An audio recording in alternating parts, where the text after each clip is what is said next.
car gonna take the shortcut to the interstate, aren't you? We're here to win, ain't we?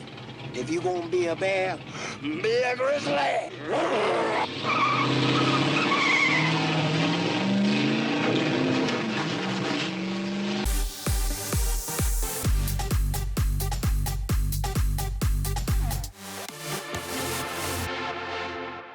Back when became infatuated and obsessed with all things Cannonball, I started doing a deep dive into the history of the runs. And one key part that I noticed was an old-fashioned punch card time clock, like you used to use in the 50s, 60s, 70s. Going to work, you get issued a time card, you punch in and punch out and log your time.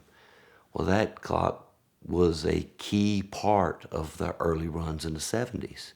They had the Red Ball Garage, they had one of those clocks hanging on the wall.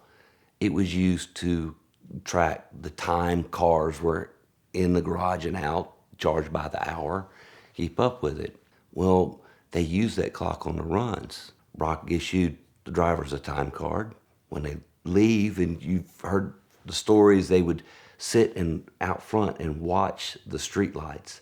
And they figured out the timing of the street lights. When they would turn us red or green at a certain time, they would punch the time card, get in their car, run out, and they were able to make that light before it changed. And then when they get to the Portofino, they had a time clock in there. So they'd pull in the circle out front, run in, punch their card, and that was their official time. And even in the 70s, there was one case where one team beat the other by 1 minute. And they've joked about how one may have taken a little bit longer for that time clock. It could have been a tie. It was a key part of it. The movie as well. Brock's giving his safety speech where he's wearing the famous jacket. In the movie, he talks about punching the time clock. Well, fast forward to, and Alex Roy was doing some of his runs. He had a girlfriend at the time have a time card at the sports club when they left, put the clock with her on a plane, flew to the Portofino, and was there to punch it to finish. Shortly after the Musketball Run, Taylor Hall invited me to come to his event, the Southern Classic. That's the Atlanta, Texarkana, buy Coors beer, come back to Atlanta run. I didn't have a car that qualified for that run. It was 1983, 1984 older cars. But I wanted to participate in some way. So I reached out to Taylor and I said, hey, what about this? What if I bring my old RV down, camp out at the Lakewood Fairgrounds where they started, and have a time clock, give everybody a card, and they punch it and be there when they arrive, and I record and log everyone's times. That would be a fantastic idea. Well, I didn't have a time clock to even use at that time. And I asked around. Austin Little, VINwiki alum, had one at work that they weren't even using. They'd moved on to digital cards, and he brought it down, and we used that, and I gave it back to him. Everyone loved the nostalgia of that. And I think the bigger thing they loved, it added a point of finality to a run. You know, you punch that time card, get in your car, you rush, you drive for 9, 10, 14, 20 hours. When you come back in, that physical feeling of getting out of the car, running in, smashing that time clock, it's like, I'm done. You know, I did it. And you did it safely if you've made it from beginning to end. It had a nice layer, and everyone loved it. Taylor loved it. So bring it back. So did it again next year. Did it to U.S. Express. I brought the time clock up with me to the Red Ball Garage. And I made a little suitcase that had a power inverter and a battery bank, could set the time clock on top of the suitcase.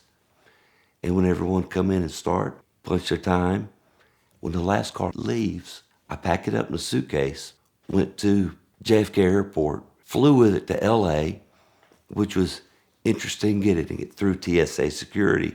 Naturally, it went through the x-ray and they see this mechanism, pull me aside, open it up, said, sir, what is this? And I'm like, oh, it's a cool time clock I found in a thrift shop. Thought it looked neat hanging on the wall in my shop, liked it. And the guy's like, okay, here you go. Had to pack it back up, be at Portofino with the exact same clock, just like when Alex did his run. An interesting element to that was a concern was, well, what if my flight got delayed?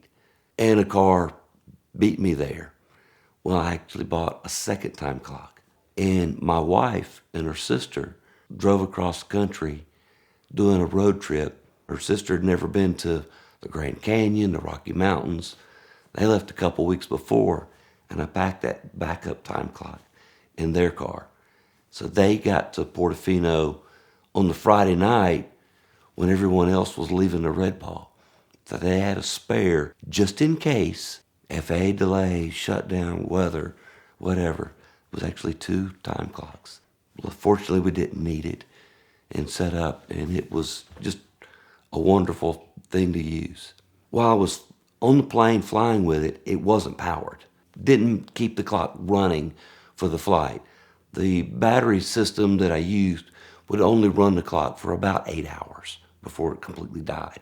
So it couldn't make the overnight flight. So I just set it to the second of the time when I unplugged it. Well, in the 70s, they had 2 clocks. They had the clock on the wall at the Red Ball Garage and the clock behind the check-in desk at the Portofino. The clock is one of those old green Metromatic, Time-O-Matic clocks, and they're very mechanical, and when you punch the card, it's a very loud clunking sound. Gives you this visceral feel to it. Even you can hear it tick every minute. It makes this loud clunk as the time is ticking. That mechanical feel to it fits right in with what we're doing in these automotive runs.